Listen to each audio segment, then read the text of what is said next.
四群星龙山寺过年的期间非常的闹热，为29暝开始就活动不断，为开庙门、送红包、行七彩平安桥、食平安圆等等，每一项活动拢吸引大批信众热情参与。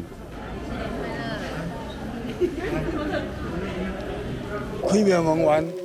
咱有准备新包的这个发财金哦，红包，来发予咱这善男信女。伫咱这，互大家新的一年会当安尼平平安安、顺顺利利大赚钱。每一档咱军师龙山寺拢会发放这1000包的红包啊嘛感谢咱吴主委，对着做侪善男信女这些红包虽然钱足少，但是伊是一个钱宝，希望大家伫新的一档拢会当大赚钱，身体健康。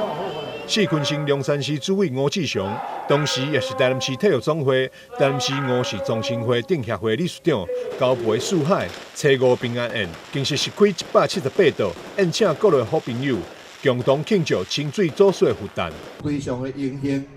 咱清水祖师圣诞千秋的大日子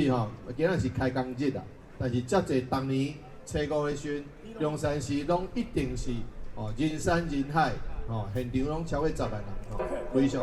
非常侪咱的交配境的好朋友各级的中官贵宾拢有来到龙山寺来甲清水祖师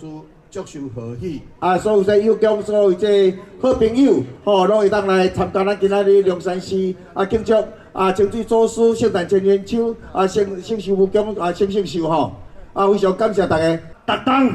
若来到这个庙前，拢看到安尼。真侪贵宾，甲真侪先贤大德，拢伫即个庙前，大家三甲做伙，做伙来咧甲咱清水祖师公来甲祝寿，而且顺用首先要祈求着咱清水祖师公会当庇佑咱台湾国泰民安，风调雨顺。事事无灾。清水祖师转运经跋杯比赛，最后决赛将伫咧初日即暗登场。参加者只要跋出3成杯，就会当进入最后决赛。上大奖是30万的转运经，而且这钱是完全唔免还，请全国各地信众前来试手气。记者张秀仪采访报道。